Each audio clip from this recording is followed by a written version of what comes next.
I know that you can't pick a favourite, but I'll make you do it anyway, which is, regardless of the headlines, regardless of the big numbers, what is one of the decisions that have been made in this budget that you are genuinely pleased you were able to get through? It seemed that things like the changes about superannuation was something that Josh was talking about a lot last night and this morning, didn't quite translate to the front pages. But is there a pet project you've got in this budget? Look, there are so many things in this budget, Paul. I mean, I always do get quite moved when we're able to do things in the pharmaceutical benefits scheme. And by listing these drugs for ovarian cancer, I mean, we all know someone, I suspect. Ovarian cancer touches so many lives and ends them around the country.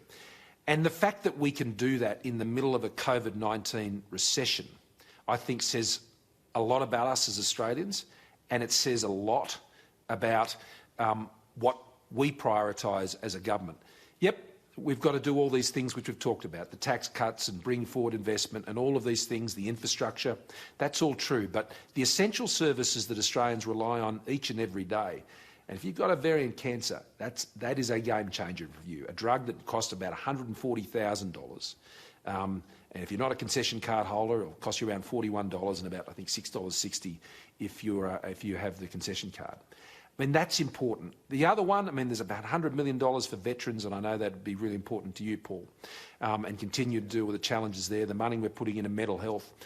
All of this is continuing to make a big difference in people's lives each and every day. So, I could mention many more programs, but, you know, these are the things you've got to keep doing as a government. You've got to walk and chew gum at the same time. You've got to fight the virus, you've got to fight this recession, you've got to create the jobs, and then you've got to give people confidence to go out there and hit it again. And I thought about it again last night, and Josh and I were talking yesterday morning. We wanted people to wake up this morning and just know this government's got our back. We know this is a big commitment, but, you know, the alternative would have been just devastating. You can't let people fall out of work and not get back into jobs. We would pay for that for a generation, a lost generation, in fact, and that's why we're so keen to see young people get back into work. Because I know when I was Social Service Minister, I probably told you many times, Paul, but we know that if a young person starts their working age life on welfare, they are more likely to stay on it than any other person who goes on to a welfare payment. And I don't want Australians, young Australians, to do that. I want them to have a fulfilled life where they have a job, where they have choices, where they can make a contribution, where they can participate. And you get to do that with a job. And that's what this budget's about. Well, Prime Minister, we have no doubt today that the government's got our back, and you certainly know that many of the people watching this show and myself have got yours.